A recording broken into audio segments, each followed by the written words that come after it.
Yeah, it's going. We are now live. Awesome.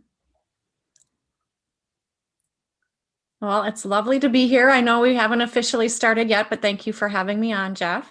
Yeah, and of course, people who are watching the archival video, which will be up later and will be part of our permanent archive, would probably be wise to just scroll ahead 10 minutes to when we actually start. Although you might miss some juicy conversation. We can't guarantee. Yeah.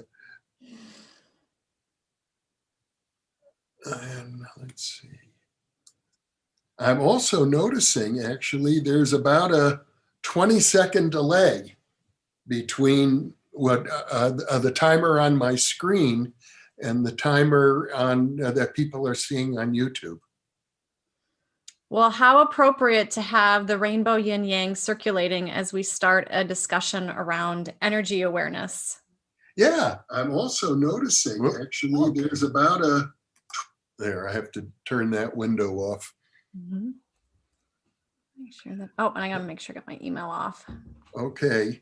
Yeah, we'll get the best signal, Emmy, if you turn every other program off except Zoom on your computer. Okay. Let's see here.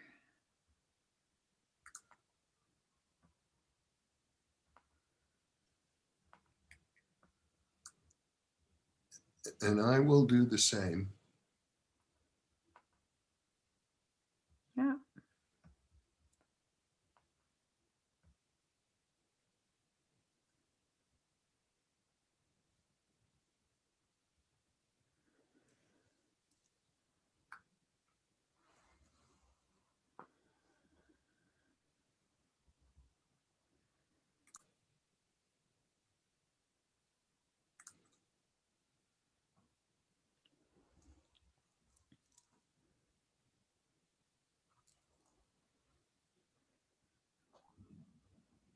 And how again did you come up with your rainbow yin yang, Jeff?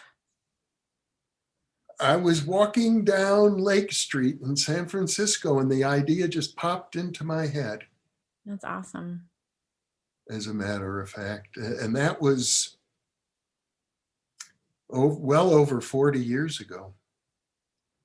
And then when did you think about rotating it? Was that the rotating it where the colors rotate and the yin yang also rotates. Nice. That's about 15 years ago I created this graphic. Nice. I had to do it frame by frame. Oh, wow. There's 720 individual frames here. A labor of love? Yeah. Yeah, because you often just see the yin yang as black and white. So. Mm-hmm. Mm-hmm.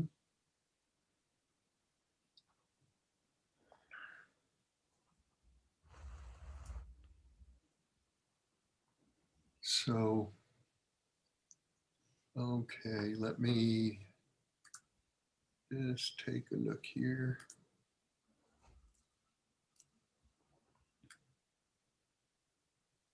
Yeah, questions are coming in already. Okay. Well, we will probably have some type of answers for them.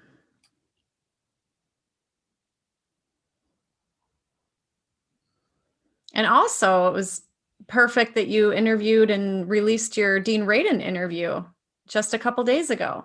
Mm-hmm. I would imagine you planned it that way. Not exactly. It just happened, Emmy. It just worked out. It's amazing, though, how the different interviews sort of tie together.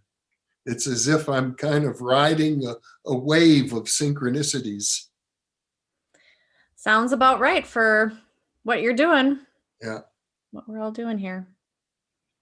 That's the beauty of it, is that there's so many kind of like holographic. Mm-hmm. So there have been over 100 people on already. Oh, hi, everybody. Welcome. Happy New Year.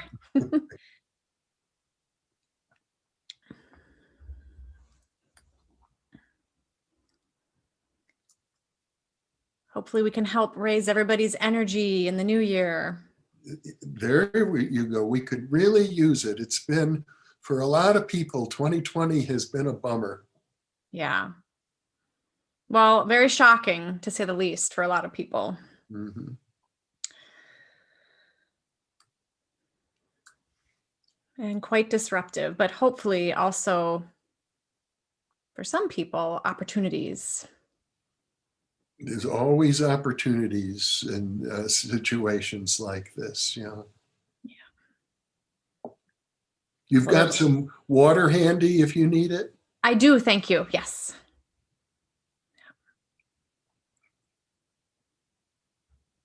Although there's certainly been some people who have suffered greatly, but hopefully everybody can bounce back.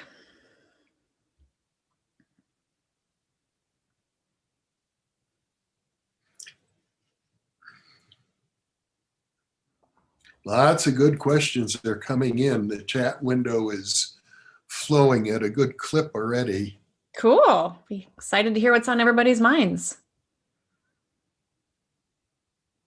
I imagine we will have energy healers and all sorts of different practitioners and people who maybe aren't professional and are just curious about these topics. So it'll be fun to hear. Yeah. Probably You know, fun it looks like my timer has stopped counting. Oh, yeah. Huh. So you're on the channel, huh? No, I just was looking at my clock just to see the time. Oh, now it's going again. I started it up again just now. Oh, I okay. don't know why. What happened? What made it? I was moving my mouse around, and I think that must have done something because I'm. You're so powerful you can stop time, which is a big, actually quite an echo of what we'll be talking about today in a certain way. Yeah. So it's actually, I need to move it ahead a few. There. Nice. It's quite hypnotic, Jeff. Did you intend it to be hypnotic? I think of it as a healing image.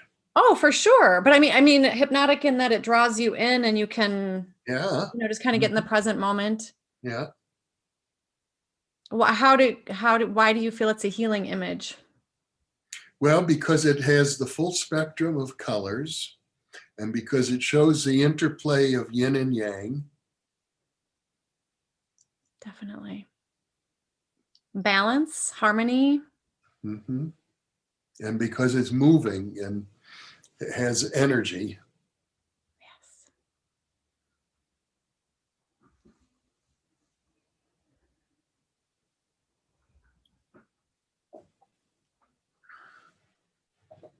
I took a lot of anatomy and physiology courses for my healthcare, my occupational therapy license, and looking at this animation, it sort of makes me think of when I was in those classes. I mean, yes, we had diagrams and there were some models, but now fast forward, they actually have like 3D images of the body. So when I think about when I was first studying the yin yang, it was just black and white static on a page. So it's nice to have it moving. Mm-hmm. Very contemplative in many ways.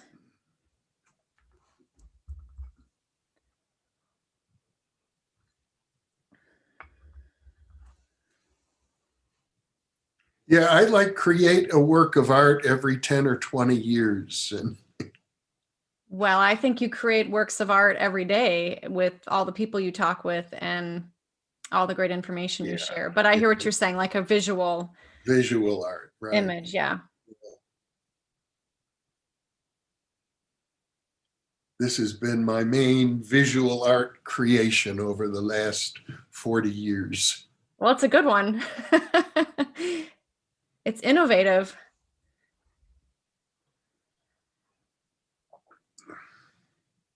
Would you say you had a flash of intuition when it came to you?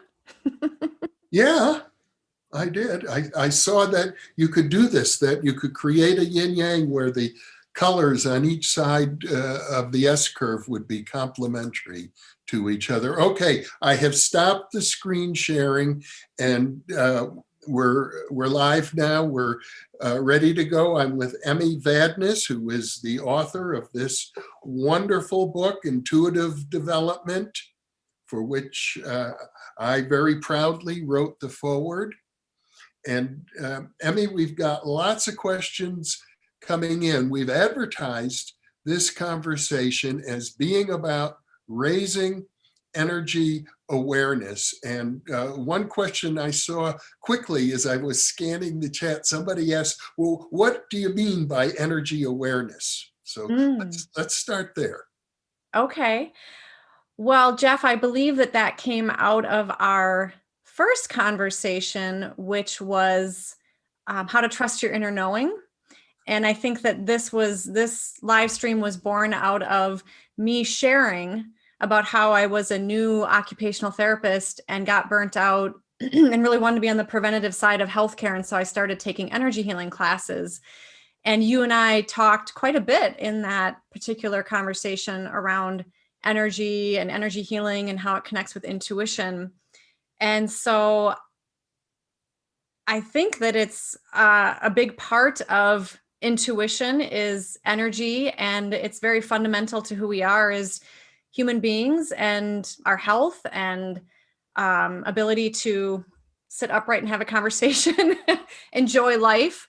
All that, like the rainbow yin yang, just all the different facets of energy. But Jeff, this was really something do you want to comment on that question? Well, I interviewed Dean Radin, as you know, and it was just released last Friday, I think it was. Mm-hmm. And he did a research project on energy medicine, and he made a point to saying it's a misnomer because it's not energy and it's not medicine. So everybody seems to have an intuitive understanding of what they mean by energy. It's sort of, you're talking about something having to do with your awareness, your consciousness, the energy that you feel inside of yourself is really what I think we're talking about.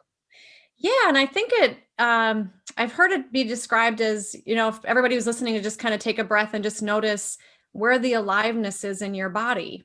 And that's, I think, a really nice way of understanding what energy is. And another way of thinking about it is, if you feel like you have a lot of energy in a given day, or even just fatigue, tiredness, it doesn't have to be this super complex, abstract topic. I think that's really what we're all aiming for, is to be vibrant and to feel balanced and whole and complete.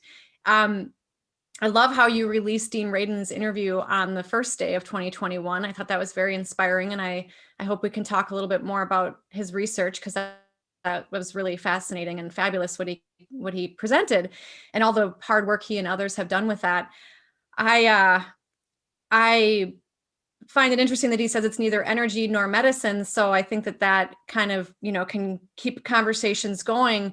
But ever since I've been studying, I was formally trained in medical Qigong energy healing. So energy, that's the Qi emission, where you're actually sending energy into a person's being, their body, their energetic blueprint. And then there's also, you can practice cultivating your own energy with meditation or various exercises by sitting still with meditation, sometimes known as internal martial arts. And then there's also movement with Tai Chi and Qigong and yoga and dance, ecstatic dance, the Sufis, the mystics.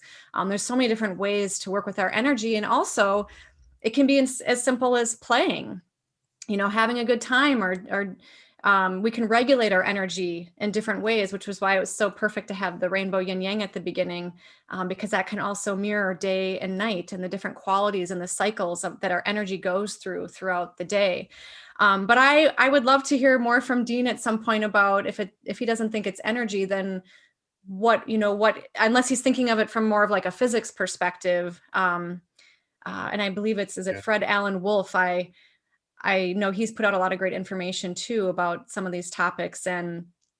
But I do think that, Jeff, all the great work you've done around raising consciousness and raising awareness about consciousness, I think that it very much is a sense of who we are and how we feel in ourselves. And I think a lot of people who are seeking out somebody like myself or others who do energy healing Or maybe even listening, if you love opera, to a beautiful piece of opera. Maybe you hate opera and you want to listen to some rock and roll or some heavy metal that really gets or drum and really gets your energy going. There's so many different ways to work with it.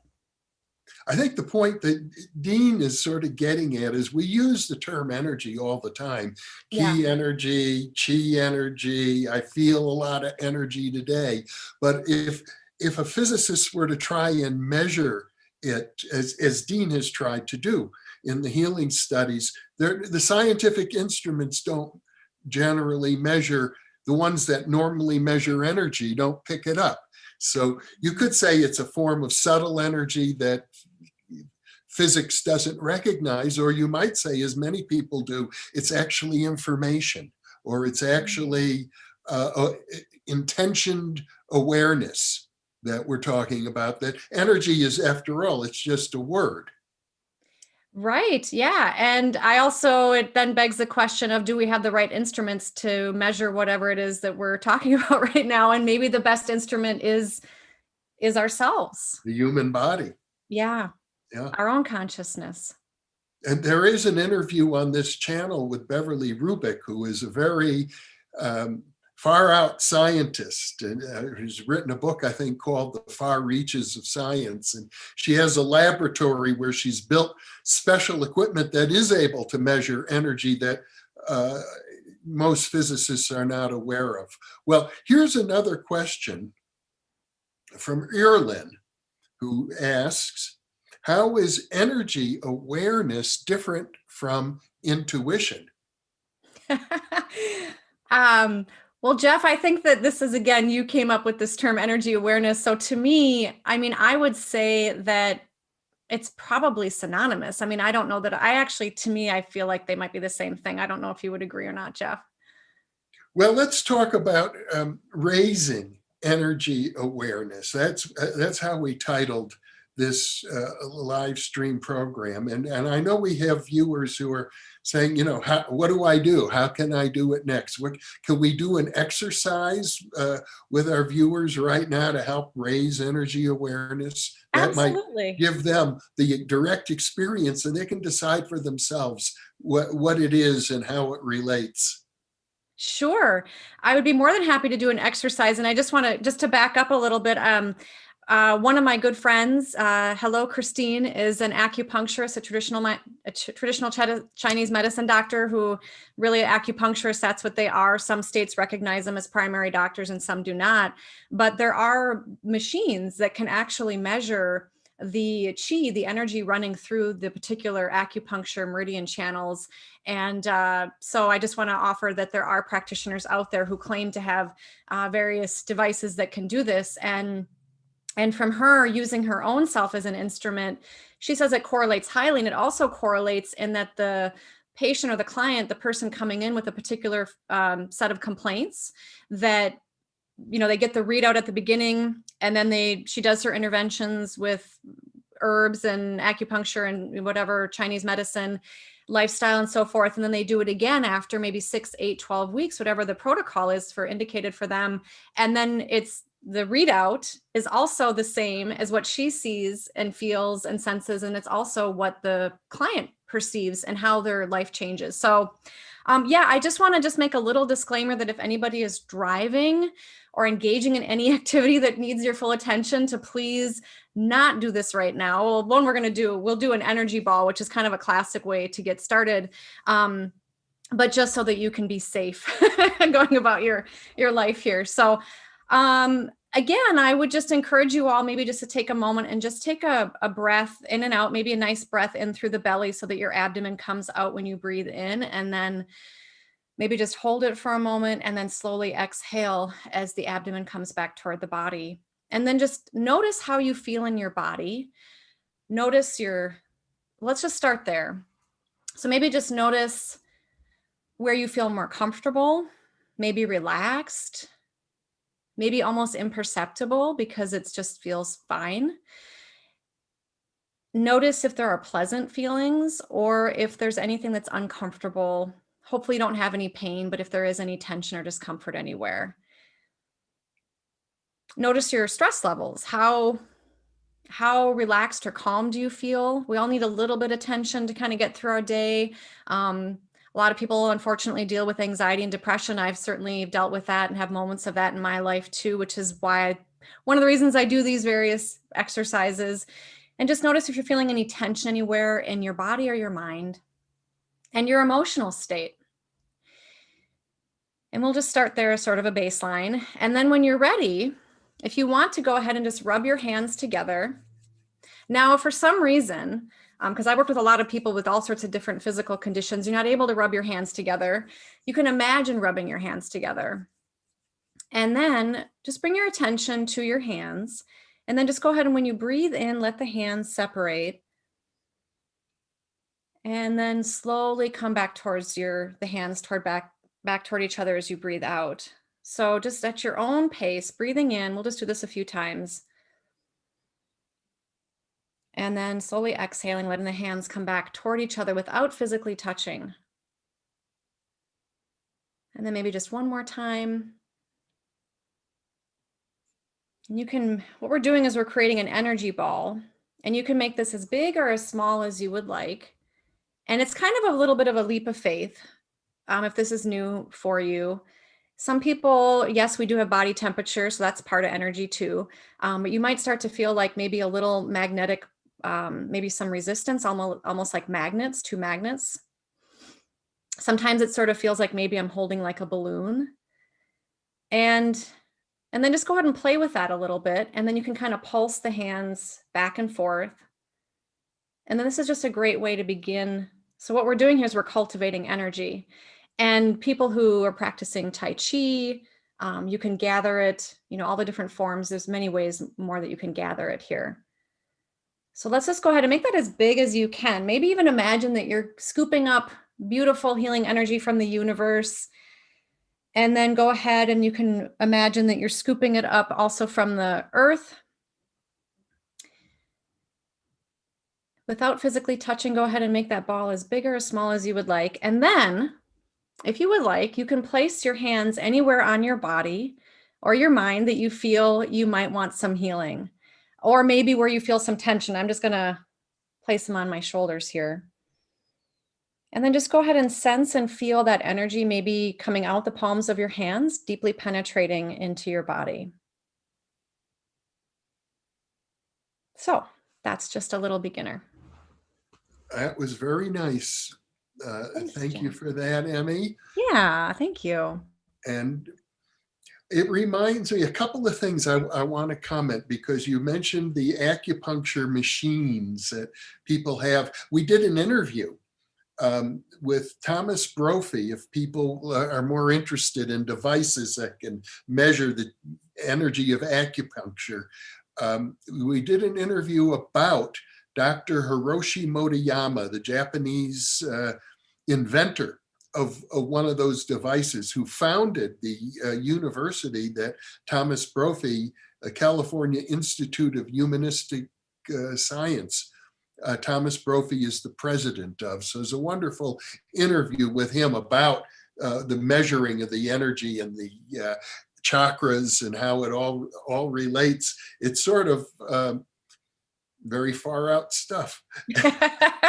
Well, that's why we're here. We like to be far out. And I think what they're actually measuring is the electromagnetic energy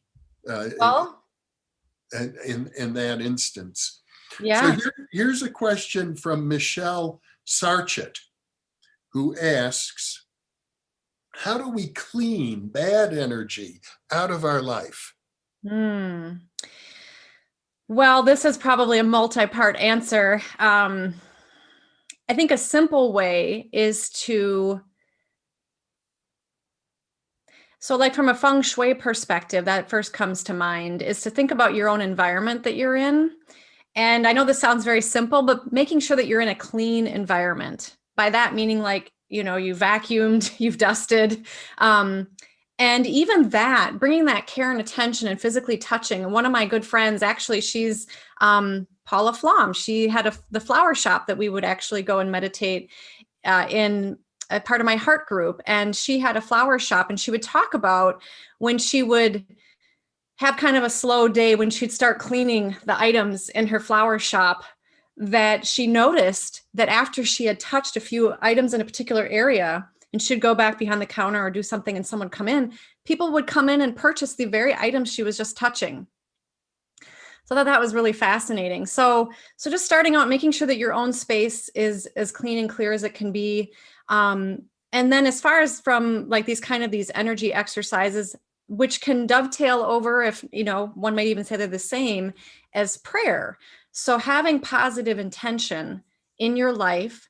And when you say bad energy, I would say that if you can increase your own energy and vibration, you're likely to have less of that affect you. And that can happen also psychologically, which is really the same with all of this, in that, like Jeff, you talk about if you live your best life, invisible forces are conspiring to help you and support you. And so you can actually, I believe, repel that. In fact, I look at energy, positive energy, as light and love. And that really it is that light in that darkness. And so that you can transform and transmute what we sometimes refer to as negativity, which to me is just absence of that harmony. So, and then my mind also goes to, if somebody or something or a situation is causing you to feel a particular way, that it's probable that there's something inside of you that either is somehow believing it. I mean, obviously, if somebody's being abusive and hitting you, right, you don't have to have a belief for that to happen. It can just happen. But your response to it, that it can be helpful to work with your own feelings and bring love and compassion to your own feelings versus judging or blaming, because that can keep the energy and keep you locked in a way that's uncomfortable for you and perhaps another individual. And so if you're able to raise your own energy, that can actually transmute those other dynamics in relationships. So I could probably talk an hour on that, but I don't know, Jeff, you might have another response to that as well. Well, I'll add just one other thing, and that is, it has to do with our thoughts. Yeah. Lots of times I go through the day and a negative thought will pop into my mind. It could be a thought like about myself, like, oh, I'm really stupid because I made a mistake. And when those thoughts happen, I've trained myself, and it's not hard. You can get into the habit of just saying, cancel that thought. You don't have to accept a negative thought just because it pops into your head. You can just cancel it and poof, it can go away, especially negative thoughts about yourself, because a lot of times those thoughts are left over from when we were little children and our parents said things to us. They didn't really mean it, but maybe their parents said things like that to them. And so little children tend to take it all in. They don't have the ability to realize that they don't have to accept these thoughts. Yeah. Yeah, that's beautiful. It's true, because we learn false beliefs about ourselves from a young age, and then we can have it echo through various experiences and relationships in our life. And I love that. I think that, Jeff, you are, I would say at a master level of working with your thoughts. Some people might be able, and I think that's a great practice to work with. And sometimes, even though we try to do that, the emotions can still come up. And that's where I think things like mindfulness, being able to observe the discomfort that comes forward and bring love and compassion to yourself so that can transform. But yeah, I would say it's a balance of being with that positive light and finding, this is where I think positive psychology has a really strong edge of doing things that engage that, but then also honoring the parts of you that maybe are uncomfortable. And then I also think of, what is that? Love your enemies, pray for your enemies. So being able to, and this has really challenged me in my life at times where I've had somebody be upset with me when I'm not really sure why they're upset with me. They aren't communicating why. And so it makes me very sad and angry. And so then I would then get mad at them, right? But that energy can keep you in that kind of in that state with this other individual or this organization or country, right? People go to wars over all sorts of different things. But when I actually have practiced connecting with my heart, sending light and love to them and really wishing truly authentically from the depths of my soul and spirit, wishing them well, because I now know that really that behavior is coming from some lack within them. And that I can tell that can shift the energy as well. And then I certainly feel better. And then I'm hoping that it also helps them as well.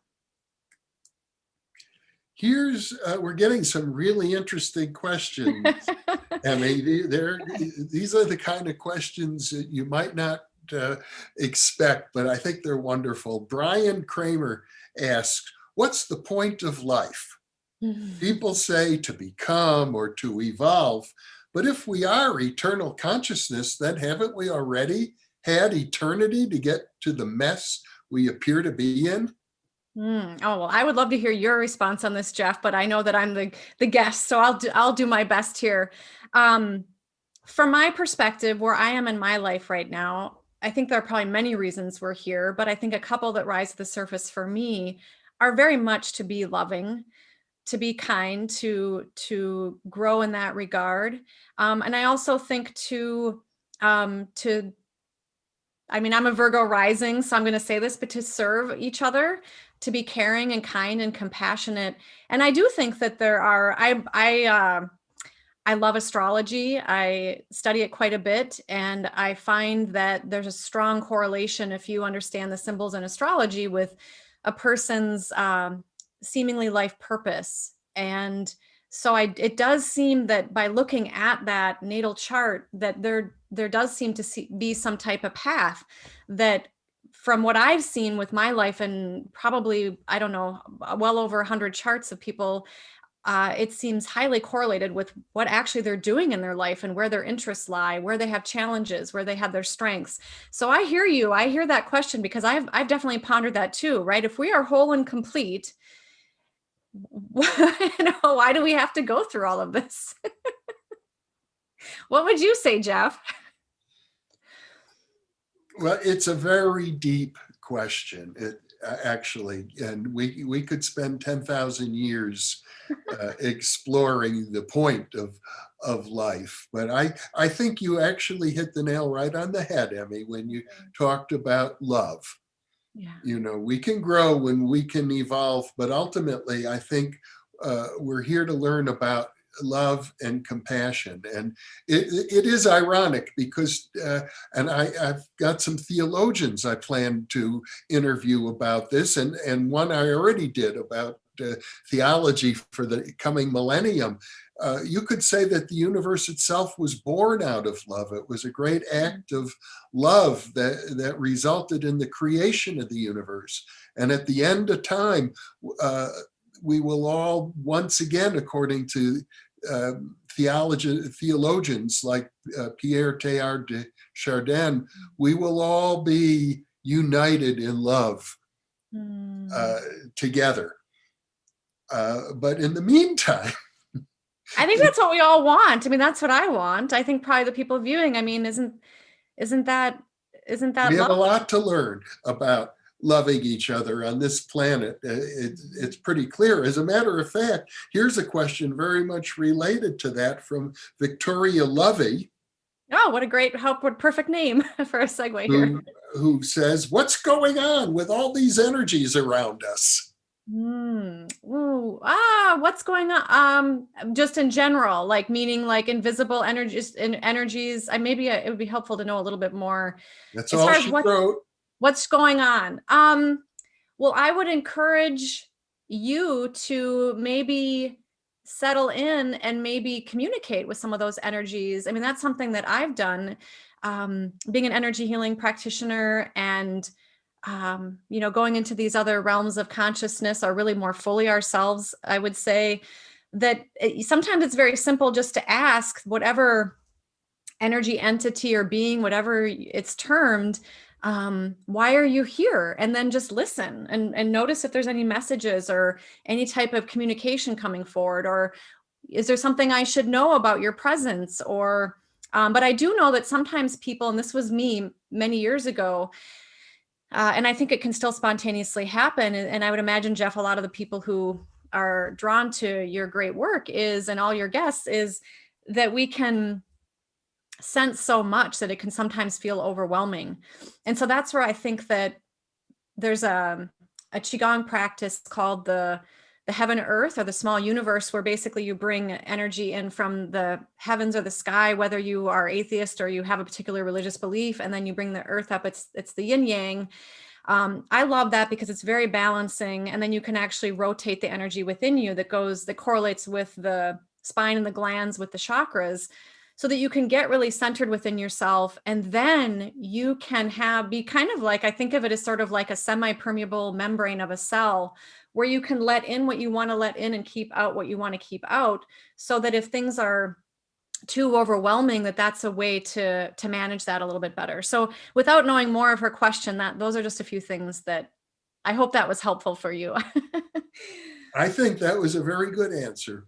Thank you. Personally, yeah, because who knows what Victoria, it looks like she's possibly writing from Eastern Europe. You know, we have viewers from all over the world. Yeah. And we don't know exactly what energies she is dealing with, but the idea that you can communicate with them makes some sense to me. Yeah. Here's a fascinating question from Mark Reeves. Mark Reeves asks, is energy awareness increasing because mask wearing increases eye contact? Not all people have had strong eye contact, but now we are forced to have eye contact because we're wearing masks. What do you think about that? I would say yes. And I would say that that's great perception. I mean, again, you're asking me, I don't know if that's true, but that seems to be the case. I think that there's also, because we're not able to spend, for those who practice socially distancing practices, we're not able to physically be with each other as much. And that's why it's so wonderful to have this kind of technology. And so we can connect more on that, what we might think of as sort of a metaphysical or spiritual level. And I think even CNN flashed something one day talking about how that spiritual awareness is really raising for people. And so, yeah, I would say yes. Okay, here's another wonderful question from Reformed 2005. He says, I've heard you say something about listening to what's calling you. How would you suggest one do this in practice? Well, I would encourage you to pay attention to what comes into your mind frequently, what you feel a pull toward, what you feel a longing for. Again, I think that getting into a state where you can allow, it's correlated with, again, getting back to energy, it's correlated with brain wave patterns, right? So we can have we're in a more alert brain wave. This would probably be a beta, maybe even more, us having our eyes open, and other things are probably happening as well. But to get more into those alpha, theta, delta brainwave states, so that you can quiet the questioning mind, the judging mind, the emotional mind. Now, sometimes emotions and thoughts and images are our intuition, but to really be able to come into that place so that you can be with yourself and have a better understanding of what is trying to get your attention. Because I don't know, Jeff, isn't the term like signal and noise, right? We can have so much noise that you want to get dialed into that right station so that you can get that information. But even if, I know sometimes people will say, oh, I'm not good at meditating, or it's too hard. If that's something that you're not interested in, maybe think of some type of activity that you enjoy doing that can get you out of thinking about the past or the future. Maybe it's cooking, baking, going for a walk. I like to garden. I'm mentioning some of the things I like to do. Maybe it's golfing. I don't know. Maybe it's playing a musical instrument, but getting into that state so that you can let the mind settle, and then you'll be able to listen to that pull. And I believe that you'll know. That's that trusting of that knowing that's within you. And I would also add, it's very important to listen to your body. Yes. That if you find that you've got a stomach ache, or maybe you got a pain in your legs at night, or maybe you're getting a headache or something like that, you can talk to your body. You can ask the headache or the stomach ache or the twitch or whatever it is. What is it it's trying to say to you? There is a process developed by Eugene Gendlin, a psychologist, called focusing, in which you just begin, you get into a quiet space and then you dialogue with your own body, because the body itself, I think, is an intuitive antenna. Yes. And there are many messages for you that are just being stored in your body, waiting for you to listen. Yeah, thank you for mentioning that about the body, Jeff. And I kind of a significant example in my life is when I was a new occupational therapist working in the clinics and working with end of life care, which is important. But I really want to be in the preventative side of healthcare. And I was starting to have anxiety and panic attacks and starting to really burn out and felt overwhelmed. So right there, if you're having something in your life where you're feeling very uncomfortable or there's something that's causing either physical, emotional, or mental distress, that can be, a signal that that's maybe not a great direction to be in. And also on the converse, if there's something that makes you feel very pleasurable or that piques your interest, and that's with what we're talking about today, that's how I got into holistic and integrative healthcare, as I started taking classes in medical Qigong energy healing, because that was just something that I was interested in. And so I think that if you just keep listening to, even if you're not sure where it's leading you, I do believe, and it's happened in my life, and I've seen it in countless others, that if you keep just taking steps forward in that direction, it will become more clear and apparent for you. Here's an interesting question from somebody whose name is totally unpronounceable because it's all consonants, no vowels. Okay. I don't think it's anyway, who asks, it's a good question, how do you maintain mindfulness over longer periods of time, such as weeks and months? Well, I would say that it's best that one starts developing a regular practice of it, and maybe short bursts in your life. So that might be, maybe you start out with 5 minutes of listening to a guided meditation on mindfulness, maybe once a week. Now, if you're ready to jump in, maybe you want to do 10 or 20 minutes daily, but maybe start building that up in your life. And then allow that to grow. I also think it's really meaning that you will, do more of it on a given day. And then hopefully you'll be inspired to continue to do more. Again, that's where I think that healing our own past wounds, or another way of looking at it is our consciousness developing or evolving, will strengthen your sense of joy, your sense of purpose, so that you will feel more peaceful when you practice a mindfulness meditation.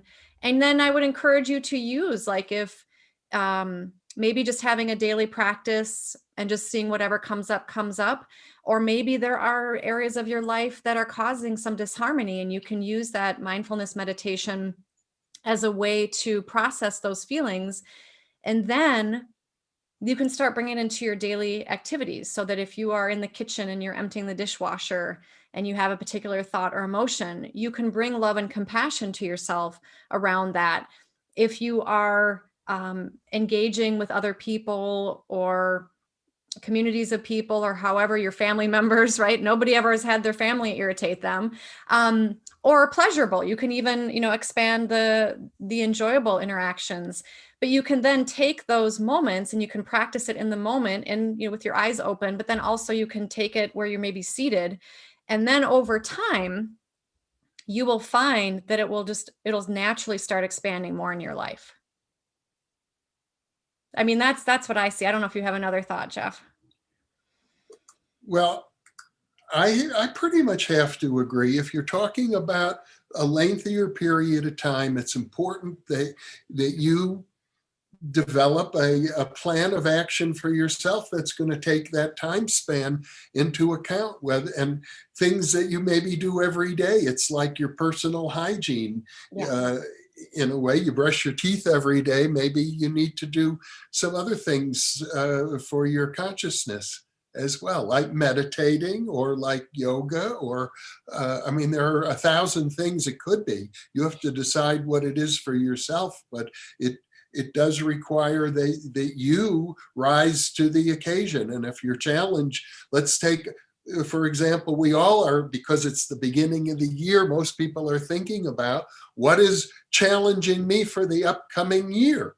What do I plan to accomplish this year? How am I going to address or find the energy within myself to accomplish the things that I want to do throughout the entire year? So you need to develop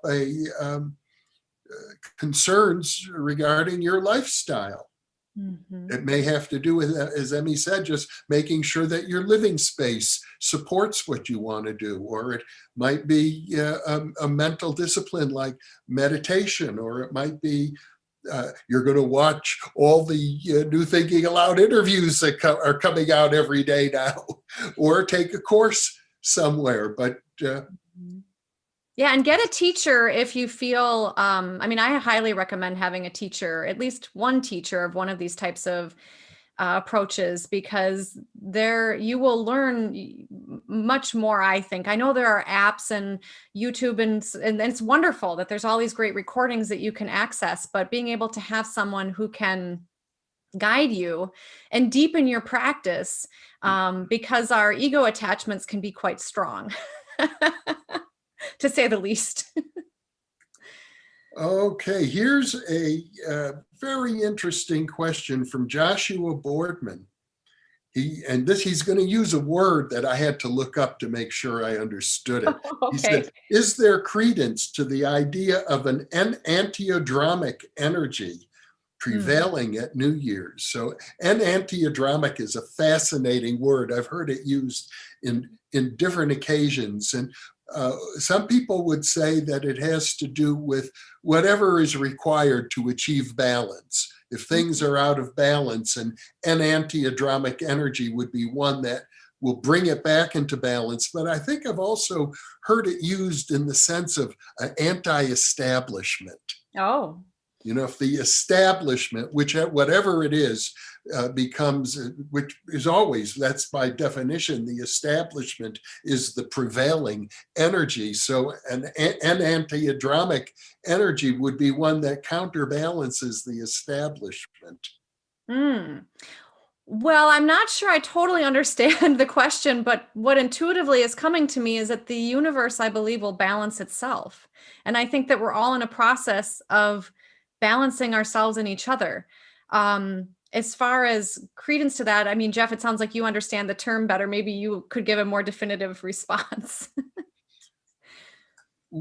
You know, recently I did the interview with Bernardo Kastrup, and we dealt with this very question about anti-establishment feelings. He said, as an idealist philosopher, he's very anti-established. The establishment in metaphysical philosophy is materialism. However, that doesn't mean that everything associated with the anti-establishment is necessarily something that he wants to endorse or buy into.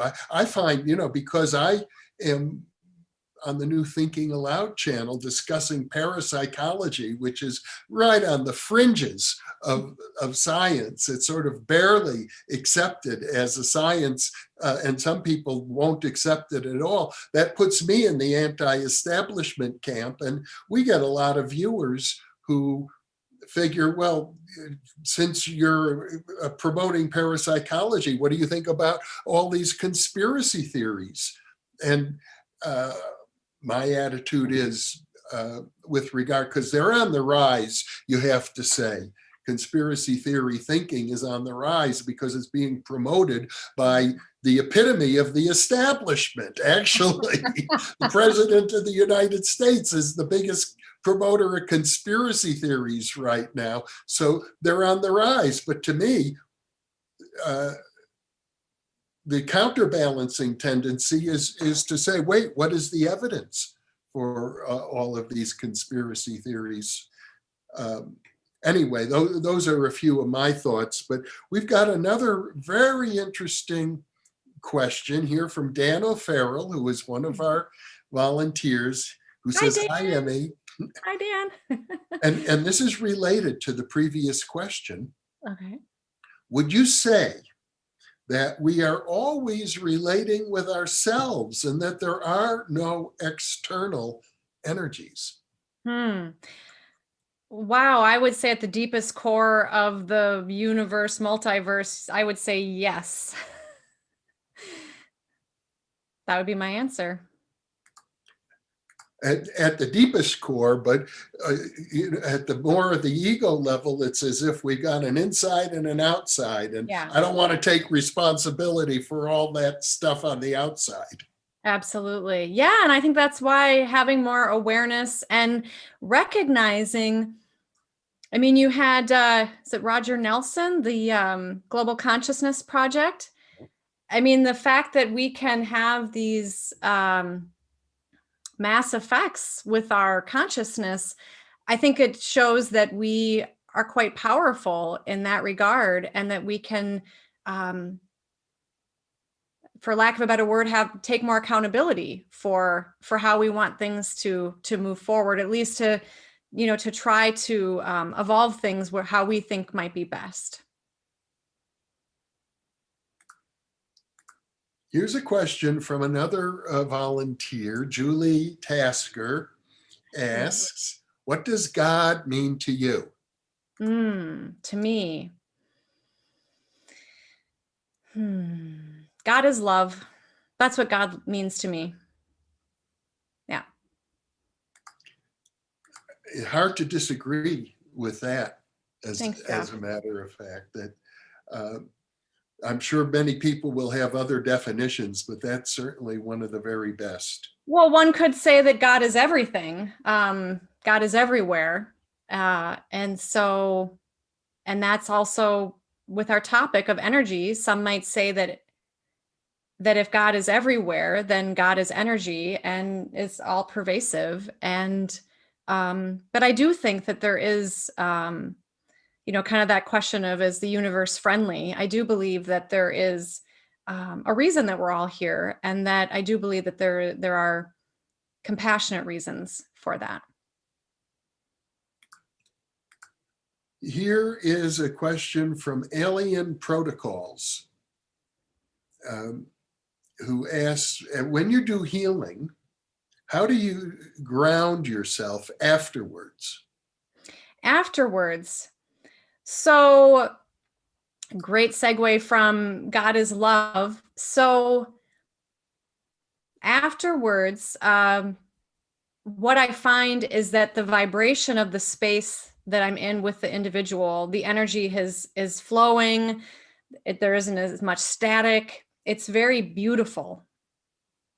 Typically 99+% of the time. And so basically, I just separate from that exchange with that individual of, they have all of them, I have all of me, only good to them, only good from them, only good to me, only good from me. And so that we separate at a heart connection. And so that, because I've already done some grounding with Qigong prior. And so that is really it, pretty much, because it's already in a nice high vibration at that point. So, and there's probably other things that I've been doing to keep whatever energy that's being removed or shifting, so that it's not staying in me throughout the session. I'm doing various practices of bringing energy in, removing energy, but not having it stay within me in any harmful way. Here's a question from Hans Schmidt, who says, "Emmy, do you have any advice for releasing pain and trauma from the body from early pre-verbal life experiences?" The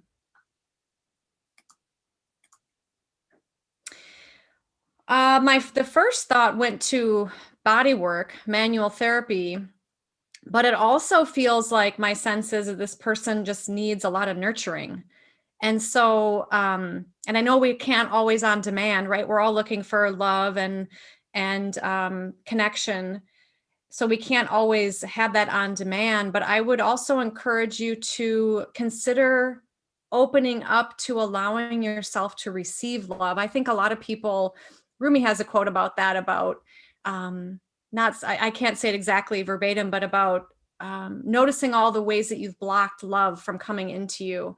And so I would just encourage you to work with that within yourself, and maybe even a therapist or a practitioner to assist you. Yeah, I would agree that if you're dealing with early childhood trauma or even prenatal trauma, it's very good to do it. You know, there's some very powerful techniques such as rebirthing, hypnotic regression, and the like, but you pretty much need to do that with a specialist. Yeah. And usually the antidote for that is love. It's receiving love. But a lot of times, because of the wound that we might have incurred, that we block. And so it's allowing ourselves to gently open to that. Mm-hmm. There's a lot of good body work also that can help people. Yes. That was my very first thought for this individual, was body work. And I know that we're going through COVID right now, but there are some practitioners doing manual therapy, and finding somebody who you feel is nurturing for you in that regard. I mean, versus going to somebody who's doing like deep tissue work, and, probably not. Listen to your intuition on what you need. I mean, because that'll change on what you might want to receive in that regard. Deep tissue work can be nurturing. It can be. That's why, yeah, exactly. And some people, everybody's got a different preference, and then that can change too as you go forward. So here's a question from Karen Hunt Ahmed, who says, I know I'm burned out by my current life situation. The world throws up so many blocks, especially because I have an unusual situation. Any advice about how to get past worldly blocks? Now, I know you've been in that kind of situation yourself, Emmy. Oh, yeah. Yes. Yes. You're probably referring to what kind of led me on this path of feeling basically, I guess you would say, suicidal or quasi-suicidal, or I never actually had any attempts, but well, it's interesting, because the first thing that comes to mind is some of those very basics in life of like making sure that you're eating well, that you're getting enough rest. And I know I've mentioned this before when our other previous talk, Jeff, but sometimes we can have so much stress that it's even hard to sleep at night. But I would encourage you to maybe just start out with some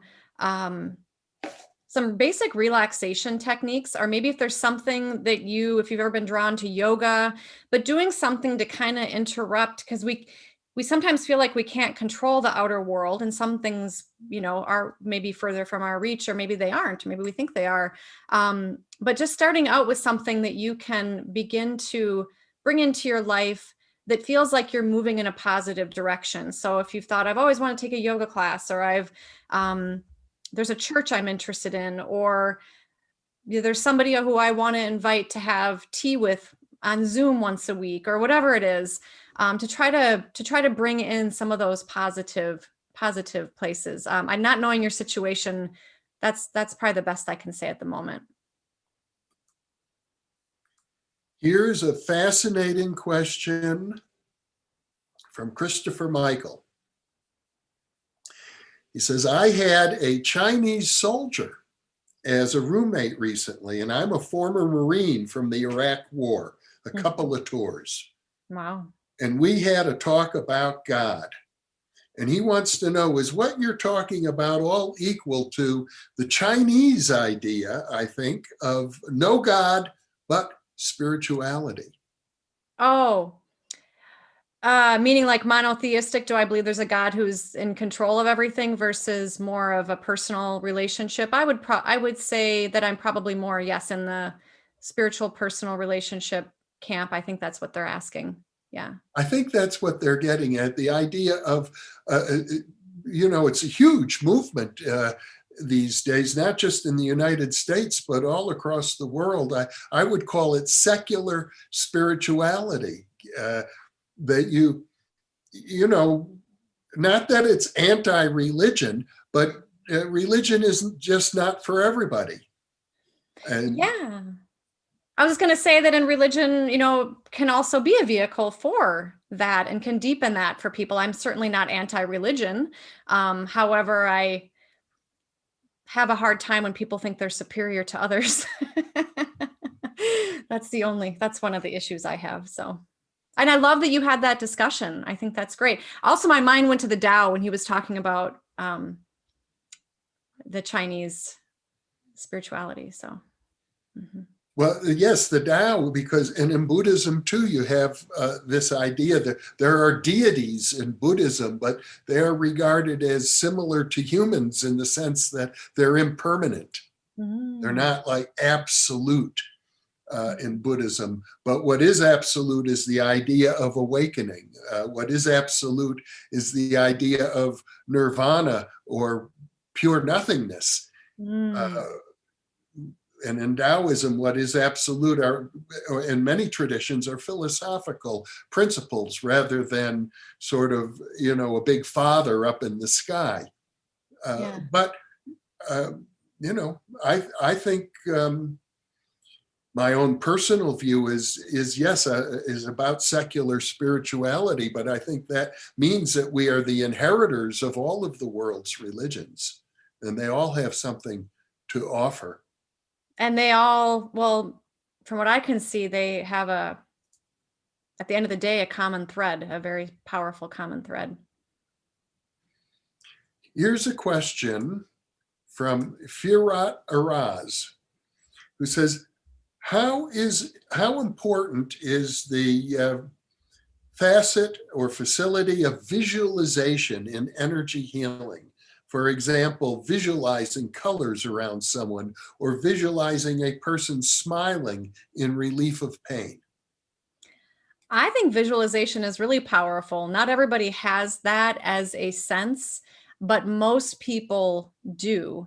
So I would say it can be very powerful in being able to have an intention, have a desired outcome when moving energy, right? It can be colors, it can be images, symbols, symbolic, then, being able to interpret, if you're seeing maybe an animal in somebody, it might be that they actually had a pet who they were close with who passed, or it could be that animal represents something like in sort of the Native American tradition of animal medicine, that there might be something symbolically that would help that individual, or maybe that they're already carrying within themselves and they don't recognize it. And that you as the energy healing practitioner might verbally tell them that you see this, and to maybe even ask them, what does a tiger mean to you? And that's why I like to sometimes dialogue with people when I work with them, is because certainly I can come up with my own interpretations, but it can be more expeditious to talk with the person. And also I notice that the energy can move and balance more easily and readily if their consciousness is involved, because ultimately it's for them. And a question from Bernard Wessels. When you heal someone, what do you do with the negative energies that are removed? So again, the philosophy that I come to with this is that it's really, the negativity is really the absence of that light and that love. And so, sure, there might be some type of energy that sort of has some static or some electricity to it that isn't harmonious, and we can pull it out. I was taught to channel it into the earth or out into the universe with the intention that it is dissolving and then recycling, going back to the yin yang again, into something else, so that it isn't harming the earth or the universe. But a lot of times what I feel I'm doing is not so much usually taking things out as really bringing in more of that flow of that light and love within an individual.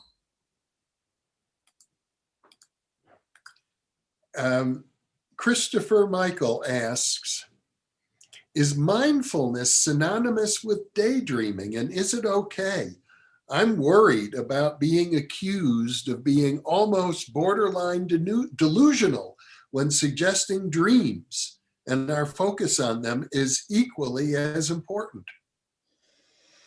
I believe there is some research that shows that daydreaming can be very beneficial for the mind, for us to allow thoughts, emotions, or intuition to communicate with us.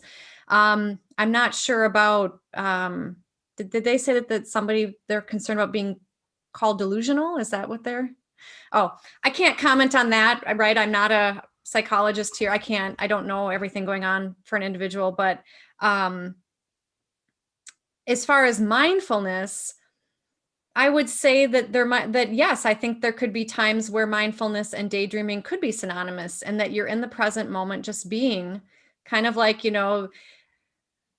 watching the clouds go by in the sky, but you're in the moment, you're in the now, not thinking of the past or the future. So I would say that yes, in that case, I believe that it would be the same. Yeah, daydreaming can be a very powerful thing, actually. Carl Jung developed a technique akin to daydreaming. He called it active imagination, and he used it to explore the depths of his own psyche, and he kept journals about it. He didn't share them with very many people because it was so powerful. And when he died, his family didn't want the world to see it because it was so dramatic and powerful. It was only published recently as the Red Book. And of course, have many interviews now about the Red Book. And it's really causing a storm in the whole field of depth psychology as a result. So when you engage in techniques like that, if other people are suggesting that you might be delusional, it could be because you're getting in touch with extremely powerful archetypal energies, and you may need the help of a therapist or a counselor or somebody, or at least write it in a journal and be careful who you share it with.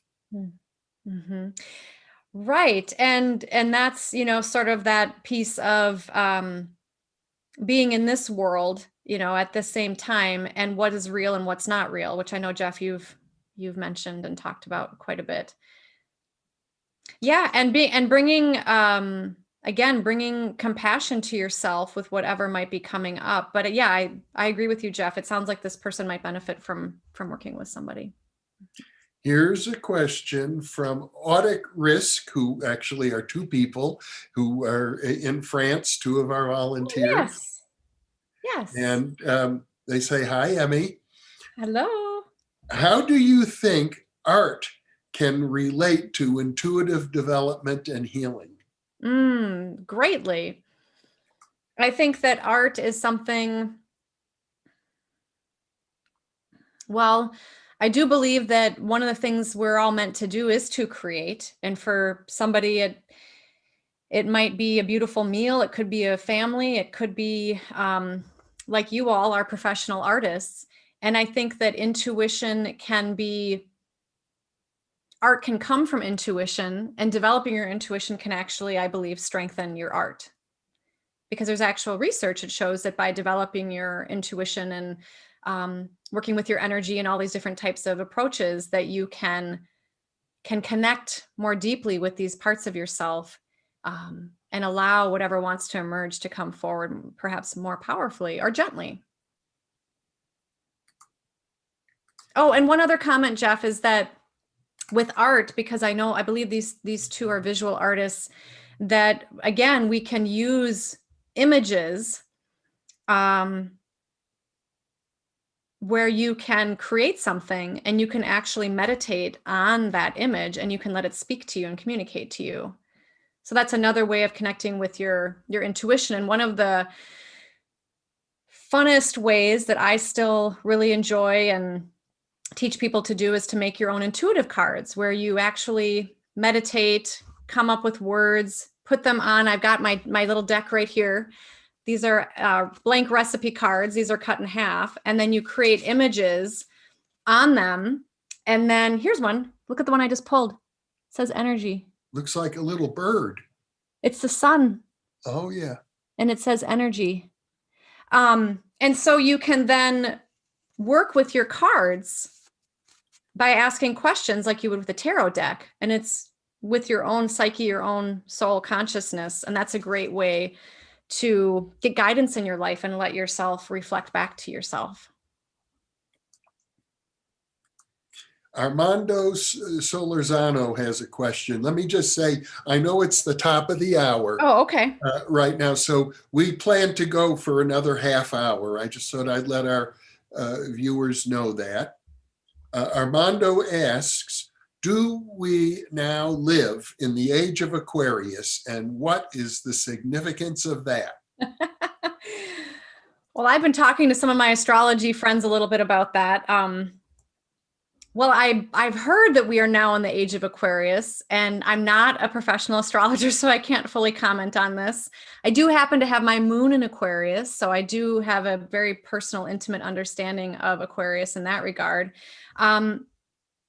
I would say that the first word that comes to mind with that is humanity and how we can help each other, our planet, and really get serious, get down to business with it. And I think that with having COVID, it's interesting because it really shows me how much people really want to be around other people and how much we really do care and love each other, care for each other and love each other. And so I would say that I feel like this is an opportunity for us to be humanitarians for each other. That would be my answer that comes to mind right now. I'm sure there's much more that could be said on this topic. Jeff, do you have any ideas about this or anything you've come across recently? I can say this, that the ages in astrology are not precise. Yeah. They take time. Each age lasts over 2,000 years. And so I would say it's fair to say we're on the cusp of the age of Aquarius, somewhere in between, we're in the transition. From the age of Pisces to the age of Aquarius. The age of Aquarius, one of the things is high tech. It's, that's true. Electronics. It's all of that intellect, technology, transhumanism, materialism. And at the same time, though, as we become more and more technically adept, it's also a greater spirituality combining. And, it's just beginning. It's really, at the best you could say is if we're there now, it's only just getting started. Yeah. And I would encourage everyone who's listening and the viewers to pay attention, because what I've understood with astrology is that it is very much about energy. Now, whether the planets, quote, cause certain experiences, or maybe we do, or maybe it's all one. If you contemplate that and just kind of pay attention to, do you feel any different, or do you feel that there's something that's coming more into your awareness? Notice what that is. And I think that that'll also help you. And maybe even Google Aquarius astrology and just kind of maybe read about it. And that'll maybe give you some more insight as well. Here's a question from Saeed Elgarb. He says, what is your opinion on praying? Do you think praying is communicating with God? Well, I think that prayer is incredibly powerful. I think it's a great practice. I think that our intentions are incredibly powerful. And whether we put it under some type of religious flavor or not, I think so there's different types of prayer. There might be prayer where we are wishing well for somebody or for ourselves, or asking for something. Or it could be simply communication. And either way, I would say that it's a very good thing to practice. Was there a second? Can you repeat the question, Jeff? I felt like there was something more. Yeah, do you think praying is communicating with God? Communicating with God. I would say yes. And I would take it a step further with some, I believe it's Christian scripture, that ye are gods. And I believe that we can connect with the God qualities within ourselves, and also to other energies that can assist us. So I would say yes. I'll take a stab at that Yeah, too. please. I'm sure you have lots more to say. I could talk hours about this. Without disagreeing with anything that you said, Emmy, I think that there are different levels of prayer. And a lot of prayer is what we call petitionary. It's like, please God, give me this. Please God, give me that. Yeah. And a lot of times those sorts of prayers, we're really only communicating with our image of God. In many spiritual traditions, both the Jewish and the Sufi and the Christian traditions, there's the idea that in order for God to hear our prayers, our consciousness has to rise up to where God is. And so that's why great saints and spiritual masters are considered sort of to have the ear of God, that when they pray, God listens. And so it's a question of cultivating your consciousness to refine it. If all you're thinking about is, dear God, please kill the neighbor's pig. For example, I'm mad at my neighbor, I want his pig to die. You're just talking to yourself, let us hope. Yeah, or the dog is barking too much. Yeah, good point. So it's that state of consciousness that you're in when you're engaging in a prayer. And I think that the term is a term is also referred to as gnosis, getting into a state where you're, for lack of a better phrase, unattached or less attached to your ego. And that's really where perhaps more of what you really desire, you might be able to manifest more, or maybe there's something else that might come forward for you. So, yeah. In the Jewish tradition, there's a word called kavanah, which means the spirit with which you pray. I love that. Yeah. So, and of course, every tradition has a comparable idea that sometimes it's kind of rote, you learn as a child to say certain prayers, and you go to a religious service and you sort of, repeat the prayer by rote. There can be very little spirit behind the prayer, intensity of thought. It also has to do with visualization. For example, this week, we'll be releasing a video with my friend Mitch Horowitz about Neville Goddard, who was a great public speaker and teacher in the New Thought tradition, who died in 1972. And he makes a point of saying that when you engage in visualization, which is akin to prayer in some ways, because he says that God is our imagination. We get in touch with our imaginal capacities. That is God. And but in order to properly apply visualization, he says you've got to have the right feeling behind it. You want to, if you're going to visualize something for yourself, you want to feel that you already have it. You want to experience it in great detail and texture and color, even smell and taste, and all of those elements of mental qualities, or qualia as they're sometimes called in philosophy, make the visualization or the prayer all the more effective. Right, and that's the law of attraction or law of correspondence. Very similar. Yes, all of those things are part of what in the United States has been called the New Thought tradition. And I like that you brought up the word spirit, Jeff, because when I'm working with somebody's energy, I do believe I'm working with their spirit, or the blueprint, the spiritual blueprint of their soul. Mm-hmm. Here's a comment from Don Key, Oti, 929. Is man's natural state as a spiritual being? Can the problems the world faces today, the distractions and consumerism, be viewed as, and that's where it stops. So I think what he means is as a reflection of our spiritual state. Well, I think there's possibly some truth to that. I think that if we kind of go on the premise that we are souls that have come here on earth to evolve and develop and learn and grow, I think that there are some, I'd put you, Jeffrey Mishlove, in this category, who have learned a lot and who have a higher perspective and can help teach us and show us the way. And there are some of those who are maybe more in adult stages, and some who are maybe more in adolescence, and some who are really still quite children. Yeah, when we talk about the problems of the world, for example, the problems between nations, it's often the case that nations behave like teenagers. Yeah. Here's another question from Dan O'Farrell, who says, Emmy, do you believe that there are limits to physical healing?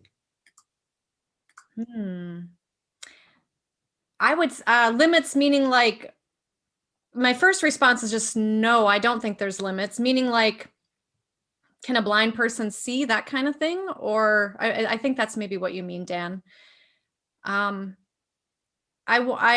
once worked with somebody when I was at the hospital as an integrated medicine practitioner, who sadly had suffered from a spinal cord injury in a car accident, a rollover, and they were paralyzed from the not exactly the neck down. They did have some use of parts of their arms and some of their fingers, but they weren't walking.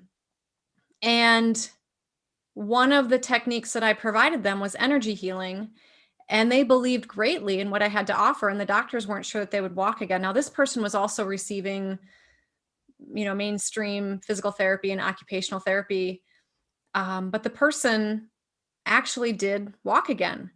Now, I don't know if it was because, of the energy healing that I provided, if I had or had not, but that person really believed in it.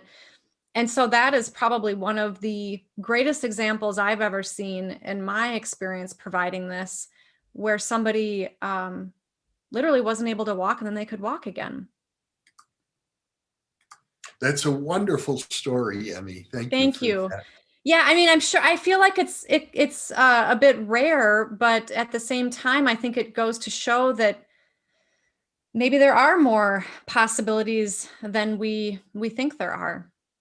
And then sometimes people, maybe, again, depending on your belief, are meant to have certain experiences. So, I don't know the answer with that, but that's what I've seen. I've seen some pretty amazing things. Yeah. Once, many years ago, I interviewed a healer named Sri Chakravarti, a very powerful healer, an elderly woman from India. And she said that her guru explained it to her this way. He said, we can heal anything, but we cannot heal everyone. She said that there's no condition that cannot be healed, but people also have their karma. Yes, karma. Yes, it does seem to be the case. Yes. So even the best of healers are not 100% successful. Far from it. Right, and that's something that I believe I was taught, or certainly have come to, of that I've learned to detach from the outcome, meaning that I provide the best service I can. And that, I mean, for a few years when I was first beginning this, I would be quite attached to how what the results were. And I felt like it was a reflection of me, that if they did well, that meant that I was good. And if they did poorly, it meant that I wasn't good. And that's not very, I don't recommend that. I wasn't good on the self-esteem. But over the years, I maybe it was taught to me to let go of the outcome and to trust. And that's a big intention I go into it with working with clients, that what I'm providing is for their highest good and greatest joy. And I also find it very helpful to ask them what is their intention for their healing. Now, certainly we might have like a treatment plan we're working on, but in that given day, in that particular moment, right? Because every day we wake up and we have new things that are working on our consciousness. Some things that we perceive as very pleasant and lovely, and some things that are maybe really feeling like boulders or really heavy, a lot of responsibility. And so by asking them what their intention is, that actually is what we get some movement on, or a lot of movement on in that session. Here's a question from Non-Dual Lahiri. Is intuition nothing but refined thought patterns and a product of our own psyche? If we have a troubled psyche, is intuition too not therefore also troubled? My experience with intuition is that I would say it's the being able to connect with our true soul, or some people might think of it as like the higher soul. And I don't feel that it's troubled. No, actually, I would say that would be like that God love part of us. I think that's very well put, Emmy, and I think that, of course, we aren't always open and receptive to it, and by the time the intuitive message gets to us, we may distort it or change it if we're very troubled. But I think you're right that even the most troubled people have aspects of their soul that are totally removed from the dramas of earthly life. Yeah. And that's why, cultivating your intuition, your energy can really help you in your life, because it will, in my experience, it helps life flow better. Here is a question from Sheila Rower. Asks, is there anything you found to be the major obstacles or resistances to physical or emotional healing? Belief. I would say that is the biggest obstacle. I would say it's lack of belief in self, or belief in something that would help them. And also lack of self-love. So if a person is not, again, I think of that question of the person asking about healing before, it sounded, I forget what it was, but when they were really, really young, that we can have a wound, a belief about ourself. So if we have a belief in ourselves as being a loving, kind, beautiful person who does deserve to have good things, and who does deserve to have compassionate, loving relationships with yourself and others, then you will. But that's the biggest obstacle I've seen. And here, Christopher Michael, who is, I think, asked the previous question about. Okay. Hello, Christopher. Yeah, he asked about his Chinese roommate and being an Iraqi veteran. Says, as a man who was in the wars, I'm a pacifist. He's asking me, Dr. Mishlove, can you tell us about your thoughts about what space socially we pacifists will likely survive, about what space we will survive this new enlightenment? It's very tough being a pacifist in a world where there have been wars going on for thousands of years, that there's this sense that they've always been here, they always will be here. So when you're taking a stance as a pacifist, basically you're saying, maybe we've reached a point in history where we no longer need wars, where wars are obsolete. And you're going to have an enormous resistance to that idea. But the truth is, we'll never get there if people aren't, the first ones to say, we don't have to do this war. I have lots of people, including former guests, one in particular on this program, who advocate war, who think war is good. War, if it wasn't for war, we wouldn't have all this great technology we now have. If it wasn't for war, we wouldn't have opportunities for courage and self-sacrifice. So I think that we need to have alternatives to war. I, in fact, just recorded yesterday an interview with James Tunney, who's been a guest frequently. He's a student of the martial arts, and he thinks that people who have a need to express, you see, we have within our psyche aggressive instincts. We are members of the primate family, and you'll even see our closest relatives in the animal kingdom are the chimpanzees, and they actually will murder each other on occasion. It's part of our genetics. So we need to acknowledge that. We need to address it and find healthy outlets for it. But that's all quite doable in my view. And I think for people such as my friend Jason Reza Georgiani, who advocates total war against China, I really wish he would devote his enormous intellectual energies to understanding how we can work out our relationship with China without going to war. It's a great waste of talent to be thinking about we must go to war when other alternatives are open to us. Well, I could go on for a long time. Can I just add one quick comment for your viewers? It's that you have an in presence, I believe, it's called The Moral Equivalent of War. Yeah, based on that essay. And I recently viewed that, and it's very inspiring. Yeah, that was William James' great essay. He's my intellectual hero. He was a pacifist as well during the Civil War, when it was considered very patriotic to go and fight and kill your own countrymen. And more Americans died, I think, in the Civil War than any other war subsequently, as a matter of fact. My friend James Tunney was also very much involved in the Irish conflicts. And he's come to the conclusion that as much as he believes in the Irish cause, he says it wasn't worth a single life being lost.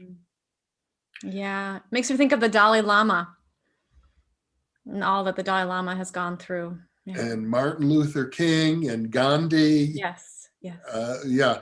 My heroes are the peacemakers, not the warmongers. Well, let's continue. We've got more questions coming in.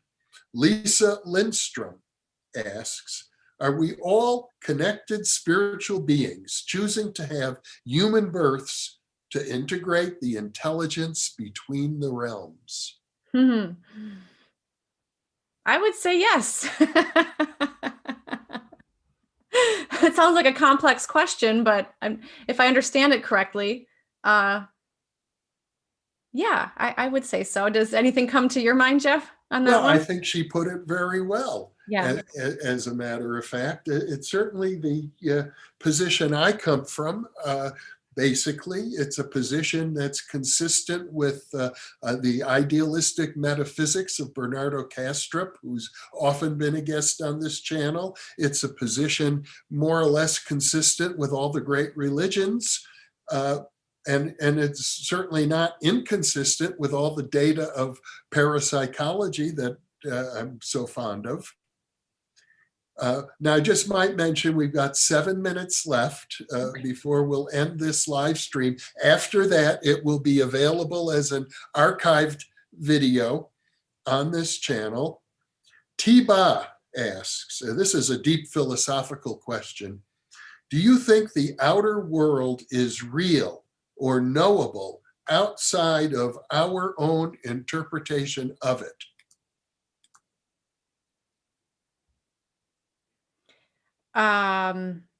Well, I mean, we are the ones who perceive, so I'm not sure. I suppose even if there was some other device that were to perceive it, we would still need to perceive the device that interpreted it. So I would say yes to the first part of the question, but we are the seekers and the knowers. So I would think that we would need to be a part of it. It's a question that philosophers have been debating for a long Oh, okay. It's kind of like, is time. it destiny and free will? That kind of, yeah. Okay. It's a very deep question, and whether we can ever really know the external world. I see. So, and when it comes to deep philosophical questions, I think it's very useful for people to understand the arguments on all sides. Yeah, I probably need to contemplate it more a bit. Well, there are different answers, and the answers usually depend on what level of experience you're referring to. You know, if we say we know enough about the external world that we've got this YouTube channel going and connected to Zoom as it is, and receiving questions from our viewers all over the world. That seems to be happening. So from a pragmatic point of view, you can kind of bypass the deep philosophical question and say, if it works, it's true. And also from the intuitive point of view, you can say, yeah, logically, analytically, we can never get outside of our own consciousness, so we can never know. But then what about intuition? Well, I mean, if we're all connected, maybe we can out of body experiences and the such, maybe one can have another vantage point, but still, yeah, I would have to contemplate that one more. I'm sure your esteemed guests would have much to say about that. Okay. Or your philosopher guests, I mean, the ones who have advanced degrees and have thought about this, yeah, a lot. Yeah, we have guests who are specialists in questions like that. And I have the advantage, at least, of having talked to each of them. But, there's some questions that people have been asking about your book, Emmy. Oh, okay. And we just have a few minutes left. What are the 3 most important takeaways that people can get from your book? Without reading it, what will I get from the book? Well, if they do read it, what can they expect? Oh, if they do read it, well, I think that you would strengthen your joy and happiness in life. I think that you would strengthen your ability to make choices and decisions. I think it's quite likely that your relationships would improve with yourself and others. And I think that if you have a desire, or it might just naturally happen, your own personal spirituality could grow.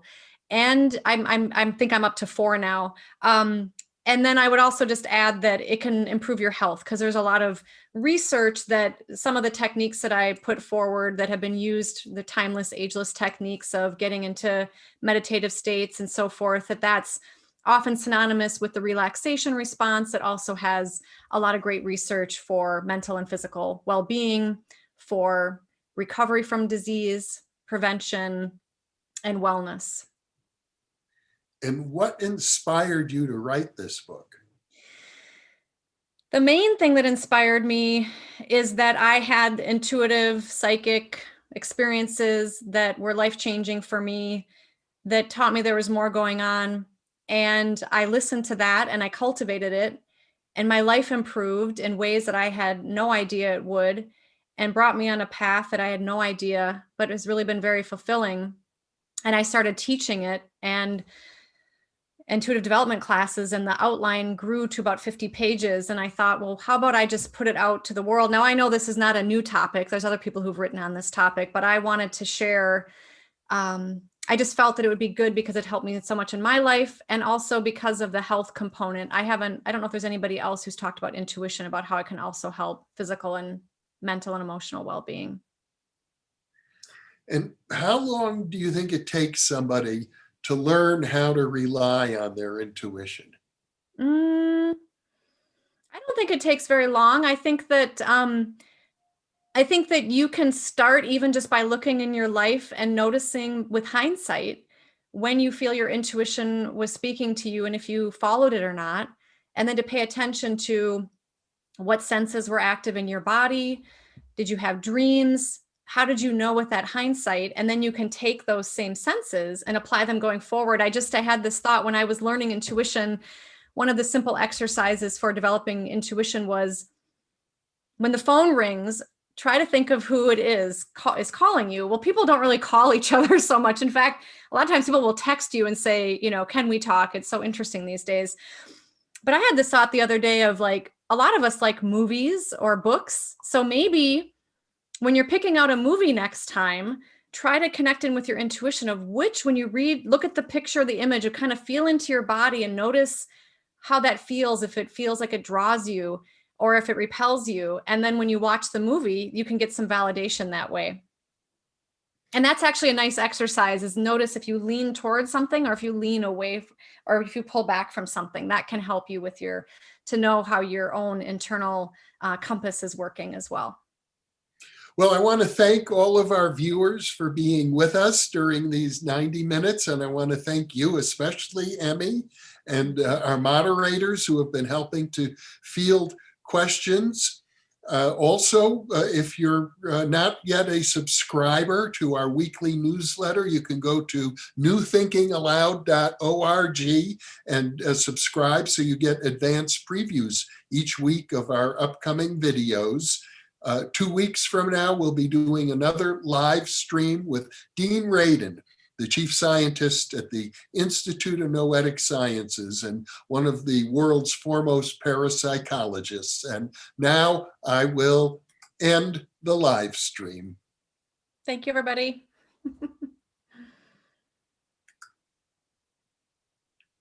There we go. Well, we had